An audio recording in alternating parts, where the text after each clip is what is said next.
बिस्मिल्लाहिर्रहमानिर्रहीम। अस्सलाम वालेकुम। जनवरी का मंथ है और बहुत ज़्यादा सर्दी है, बहुत क्लाउडी मौसम है, बिल्कुल भी धूप नहीं निकली हुई और तकरीबन 10-11 बजे का टाइम है। तो बहुत अभी भी क्लाउडी सा मौसम है और सर्दी भी है। तो फिर भी हमने वीडियो ज़रूर बनानी है, वो तो ज़रूरी है। और फिर अपने प्लांट्स के पास तो हमने आना होता है, चाहे जैसा भी मौसम हो, बारिश हो, धूप हो, बहुत चिलचिलाती धूप हो, बहुत सर्दी हो, तो हम अपने प्लांट्स को नहीं छोड़ सकते। इनके पास आना बहुत ज़रूरी है। ये जिम्नोक्लेसियम है। जिम्नोक्लेसियम की हमने प्रोपगेशन की थी, इसके टाइनी टीनी से शॉर्ट से छोटे से बेबीज़ को हमने सेपरेट किया था। तो इनकी बहुत जो अपडेट देनी भी ज़रूरी थी, क्योंकि इसके जो टाइनी टीनी बेबीज़ थे जो हमने सेपरेट किए थे, तो इनको हमने सिर्फ मिस्टिंग की थी ताकि ये सॉइल पे अपनी जगह बना लें और वहाँ पे बैठ जाएं। तो अगर हम बहुत ज़्यादा वाटरिंग करते हैं, जब हम इनको सेपरेट करते हैं, तो फिर ये रोट भी हो सकते हैं। तो सर्दियों के मौसम में हमने इनकी सारे काम करने होते हैं। सर्दियों के मौसम में इनकी प्रोपगेशन भी करेंगे, क्योंकि जब बहुत ज़्यादा गर्मी होती है या आ जाती है, तो फिर ये बर्दाश्त नहीं कर सकते। कैक्टस तो फिर भी बर्दाश्त कर लेते हैं। ये मेरा एस्ट्रो है, एस्ट्रो की 4 वैराइटीज़ है मेरे पास। तो कैक्टस तो फिर भी गर्मियों के प्लांट्स होते हैं, ये बर्दाश्त कर लेते हैं। जो सकुलेंट्स होते हैं वो बहुत ज़्यादा गर्मी को बर्दाश्त नहीं करते। तो इनके ऊपर जो फ्लावरिंग होती है वो भी बहार के मौसम में होती है, कैक्टस के, और सर्दियों में होती है। तो इनके जो जितने भी काम होते हैं हमने विंटर सीज़न में ही करने हैं। और ये मेरा सो पैलो है, मैकुलाटा। तो जो प्लांट जिसकी हमने आज कटिंग्स लगानी है वो है पिकल प्लांट। ये दूसरे जो हैं कैक्टस हैं सारे, तो ये भी पिकल प्लांट की एक वैरायटी है। ये भी कैक्टस है, स्टेपिलिया फैमिली से बिलोंग करता है, और इसको कह सकते हैं कि ये सिनिसियो कैक्टस है। तो इसके जो बेबीज़ हैं सोइल के अंदर से इसके भी ऑफसेट आते हैं, जैसे सेंसिवेरिया स्नेक प्लांट के आते हैं, जैसे एलोवेराज के आते हैं। तो इसके भी जो ऑफसेट्स होते हैं वो हम इसके सोइल के अंदर से भी आते हैं, और इसकी हम कटिंग भी लगा सकते हैं।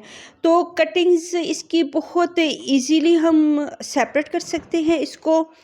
अगर हम हाथ से भी उतारें तब भी इसकी जो कटिंग्स हैं वो हो जाती हैं। इसके ऊपर जो थॉर्न्स होते हैं इतने ज़्यादा नहीं होते। ये मेरा सोप एलो है, मैकुलाटा। तो इसके जो पिकल प्लांट के जो थॉर्न्स होते हैं इतने हार्श नहीं होते जो कि हमारे हैंड्स को ज़ख्मी करें। तो हम इसको इजीली पकड़ भी सकते हैं दूसरे कैक्टस की निस्बत। जो दूसरे कैक्टस होते हैं उनके थॉर्न्स बहुत ज़्यादा होते हैं, तो उनको पकड़ना बहुत मुश्किल होता है। जबकि इसके जो होते हैं स्पाइक्स इतने नहीं होते, और इसको बहुत से जो अफ्रीकी ममालिक हैं उनमें इसको सब्ज़ी के तौर पर भी खाते हैं। अब पता नहीं इसको खाना चाहिए या नहीं खाना चाहिए। बहरहाल हमने तो इसको डेकोरेशन के लिए रखा हुआ है, और इसके फ्लावरिंग को भी इंजॉय करना चाहिए। ये जो हम इसको दीवार के साथ करके हम रखते हैं ताकि ये टूट ना जाए, क्योंकि ये बासानी टूट जाते हैं। इनको ज़रा से भी कोई दूसरा पोट भी लगे तो ये इसकी ब्रांचेस उतर जाती हैं। तो इसको हम इसलिए साइड पे रखते हैं, दीवार के साथ करके रखते हैं। इसके लॉन्ग ब्रांच भी हम लगा सकते हैं, और इसके हम 2-3 पीसेस करके भी लगा सकते हैं। 3-3 इंच की इसकी कटिंग्स हम लगा सकते हैं। एक ये पिकल प्लांट है, और एक पिकल प्लांट ये तो कैक्टस है, जबकि एक सकुलेंट है, ये हमारा डेलोस्पर्मा, और ये सकुलेंट प्लांट है। तो इसको भी हम कटिंग से लगा सकते हैं, लेकिन ये कैक्टस नहीं है, ये एक सकुलेंट प्लांट है। डेलोस्पर्मा भी पिकल प्लांट है, तो इसकी फ्लावरिंग भी होती है येलो कलर की। तो इसको जो है, हमारा मेन प्लांट है, ये भी पिकल प्लांट है, लेकिन ये कैक्टस है, स्टेपेलिया फैमिली से बिलोंग करता है। सिनिसियो कैक्टस की वैरायटी है। तो इसकी जो फ्लावरिंग तो मैंने नहीं देखी है, लेकिन इसके बहुत खूबसूरत इस पे फ्लावर्स भी आते हैं।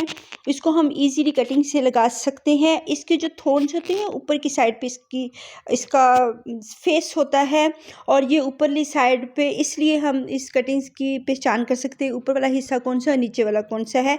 अगर हम ना भी हमें पहचान हो, हम ऐसी ज़मीन के ऊपर इसको लटा दें, सॉइल के ऊपर, तो ये हर जगह से जितने भी ये नोड एरियाज़ हैं सबके अंदर से जड़ें बनाकर तो ये आ जाते हैं। ये मेरा दूसरा डोंकी टेल्स का कैक्टस है, और ये भी बहुत खूबसूरत है। डोंकी टेल कैक्टस की उसमें बहुत ज़्यादा थॉर्न्स होते हैं बारीक, जिससे हाथों को बचाना बहुत मुश्किल होता है। तो पिकल प्लांट जो होता है इस पे इतने थॉर्न्स नहीं होते। इसके ये सारे ही नोड एरियाज़ हैं, और ये हर जगह से अपनी जड़ें बना सकते हैं, और हॉरिजेंटल भी बढ़ते हैं और वर्टिकली भी ये अपनी प्रोपगेशन करते हैं। तो अगर हम इसको 2 मंथ के लिए वॉटरिंग ना करें तो ये फिर भी चलते रहते हैं, बल्कि अगर हम वॉटरिंग करेंगे तो ये ख़राब हो जाता है, रोट हो जाता है। 1.5 मंथ के लिए हम इसको वॉटरिंग नहीं करते, 1 मंथ के बाद कर ले। ये तो ऐसे ही पड़ा रहता है, जब मुझे याद आता है 2 मंथ के बाद तो मैं इसकी वॉटरिंग कर देती हूँ। तो अगर बहुत ज़्यादा गर्मी है फिर भी हमने 1 मंथ के बाद इसको वॉटरिंग इसकी करनी है। बहुत ज़्यादा जो हार्श धूप होती है हम इसको पौधों के पीछे छुपा के रखते हैं या दीवार के साए में रख देते हैं, लेकिन ये धूप का प्लांट है और धूप बर्दाश्त कर लेता है किसी हद तक। और इसकी कटिंग्स हम हर जगह से काट के लगा सकते हैं। इसको हम फ़ौरन नहीं लगाएंगे। इस पे पहले कैलस आएगा इसकी कटिंग पे। इसको 1 वीक के लिए रख देते हैं हम सॉइल के ऊपर, ड्राई सॉइल के ऊपर, या किसी भी ऐसी जगह पे जो ड्राई एरिया हो, वहाँ पे हम इसकी कटिंग्स काट के रखेंगे। तो अगर हम इसको 1 मंथ के लिए ऐसे पड़ा रहने देंगे तो फिर इसने ऐसे ही अपनी जड़ें बना लेनी है, और ये फिर ऐसे लेटा लेटा ही बढ़ना शुरू हो जाएगा। तो हमें जब इसका कैलस आ जाएगा तो फिर हम इसको वर्टिकली लंबाई के रुख पे हम इसको लगा लेंगे, वरना ये ऐसे ही लेटा लेटा ही बढ़ना शुरू हो जाएगा। तो इसकी 2-3 फिर ब्रांचेस निकलेंगी और फिर वो बढ़ेंगी।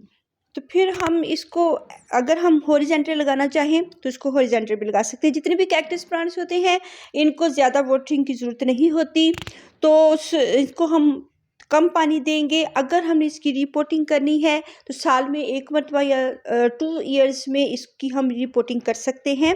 तो इसको जब हम सॉइल बनाते हैं तभी इसको अच्छी सी खाद दे देते हैं, और ये अच्छी सॉइल में, सैंडी सॉइल में, भर मिट्टी में इसको लगाते हैं।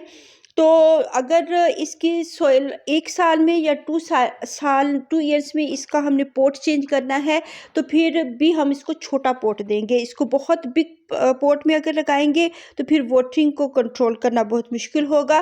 तो इसलिए इसको छोटी से पॉट में लगाएं, तो ये यही ऐसे ही छोटे पॉट में ये बढ़ते रहते हैं।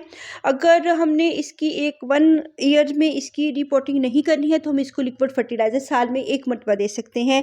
इन प्लांट्स को बहुत ज़्यादा खाद की ज़रूरत नहीं होती, और सर्दियों के मंथ में ही हम इनको लिक्विड फर्टिलाइज़र देंगे। कैक्टस प्लांट जो होते हैं ये गर्मियों में बढ़ते हैं, इनका गर्मियों में बढ़ने का मौसम होता है। तो अल्लाह हाफिज़।